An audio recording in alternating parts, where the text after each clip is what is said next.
አንዳንዴም እመኚኝ ማማዬ፣ የኔ እናት፣ የኔ ልዩ እስትንፋሴ፣ ምኞቴ፣ አሁን የምልሽን ከልብሽ አድምጪኝ።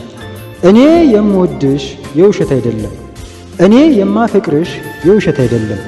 የሚያፈቅርሽ ልቤን በቢላ ሰንጥቄ ጎልጉዬ ባሳይሽ በውስጡ አንቺን እንጂ ሌላን አታገኝም። በፍቅርሽ ነበልባል የነደደው ልቤ ካንቺ ውጭ አይወድም።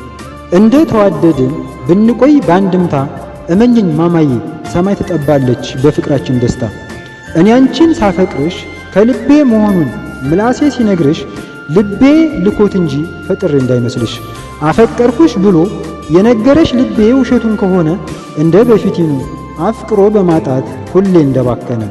ፍቅሬን በምን ቋንቋ ደርድሬ ላስረዳሽ ሌሊቱን በሙሉ ፍቅሬን የሚገልጹ ቃላት ብፈልግም አንቺን የሚያስረዱ አንቺን የሚገልጹ ቃል አላገኘሁም። ምክንያቱም ፈላስፎች የዓለም ሊቃውንቶች አንቺን የመጠኑ ቃላት አልፈጠሩም። ነገር ግን ማማዬ አንቺ አትጨነቂ፣ ከፈላስፎች ይሁን ከሊቆቹም በላይ ለአንቺ የሚያዜሙ ቃላት የሚፈጥር አፍቃሪሽ መሆኔን ጠንቅቀሽ ወቂ። አንድ ቀን ባልመጣ ሁለት ቀን ባልደውል ቀነስከኝ አትበኝ።